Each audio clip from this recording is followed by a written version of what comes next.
I've said before that Duolingo is so far ahead of the curve it's scary. They seem to understand human psychology at such a level that it makes me wonder how they ever had the time to acquire that knowledge. Did they plan it out in some masterstroke of brilliance? Was it just a lucky accident? Were they so ignorant about languages that they created a poorly constructed program which just happened to be exactly what people wanted? Or did they know precisely what people wanted based on years of experience and insights into human psychology? When I say they're the best at teaching languages, let's be clear, they're not really the best in the sense that we usually mean it. They're rather the equivalent of that thing you stepped in on the pavement and cursed every dog owner for. No one will actually learn anything with Duolingo, let's be clear. And that's the whole trick, I think.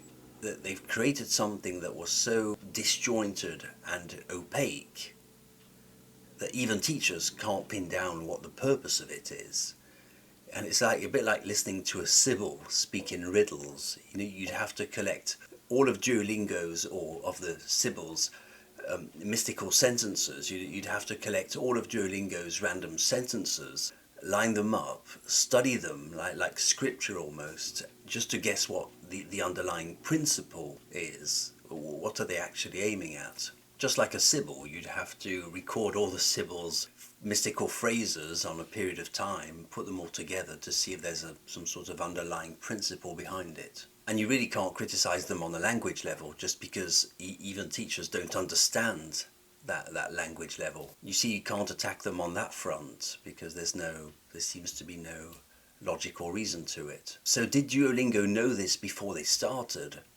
Well, it isn't impossible, which again points to some unusually high level of expertise. I'm really serious when I say this. When you set out as a language teacher, you usually carry with you a representation of what you think people want. Like a beginner tutor, you see them on social media typically. They'll make little videos with vocabulary-based videos. But they'll pick up a household object and they'll say it in French or Spanish, and I think they still believe language to be, well, a bit like pouring water into a cup. There's that transfer of knowledge. They pick up a cup and they say, la tasse, say after me, la tasse.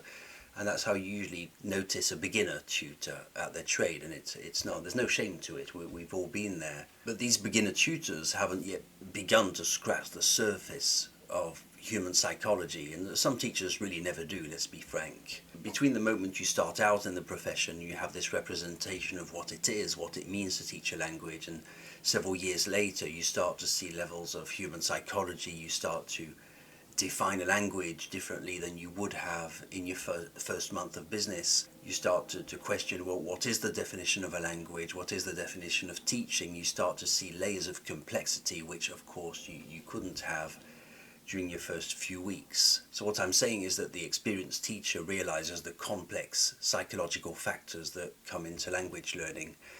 And this is the case for Duolingo, I believe, and in no small measure. They seem to have realized something that most teachers don't. And this is why I say they're the best. A part of me means it seriously, and part of me, of course, doesn't, because I really do believe on a language learning level, they are the equivalent of what you trod in on the pavement and cursed every dog owner. But I also believe that there's a very, very high level of expertise. And this is why you could make the case that Duolingo are actually the best at what they do. And it's a bit like reducing nutrition, the science of nutrition, to just 3 food groups. There's bread, there's apples, and there's water. That's nutrition for you. That's what Duolingo have done to languages. And the day someone explains to these people where there are also vitamins, proteins, fats, and the illusion collapses. There's also a whole microscopic level to food. And these people might innocently exclaim, what, you mean there's microscopic elements also to food? You mean there's also a whole range of vegetables? It's not just bread, apples and water. A very interesting thing is that I think that most people know this deep down. They know they're not really learning anything with Duolingo, but they're okay with it. And I think Duolingo knew this somehow, which also points, again, to how much of an expert they were.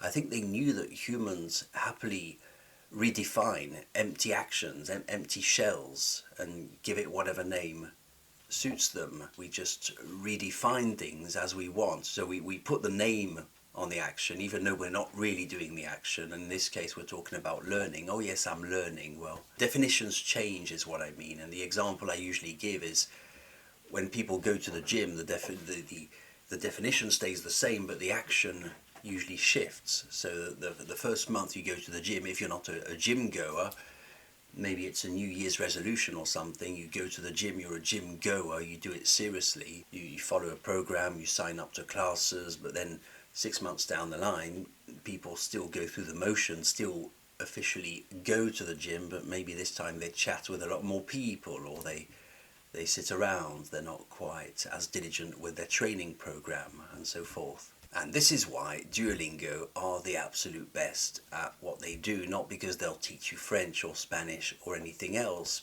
because they won't, let's be clear on that. I think they're either expert teachers in disguise or unbelievably lucky ignorance who stumbled into the truth somehow about human laziness, I'm sorry to say.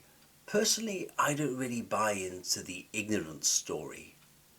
I really don't think they're ignorant, because you'd have to be so unusually stupid. I mean, stupid, off the chart stupid. You'd have to be so unusually stupid to stumble into something this effective. If the Duolingo people sincerely believed that they were actually building something worthwhile, they're so unusual, they must have been so unusually stupid. I don't believe in that. I really don't. So I prefer to think that they're on the other side of the spectrum, high unusual intelligence.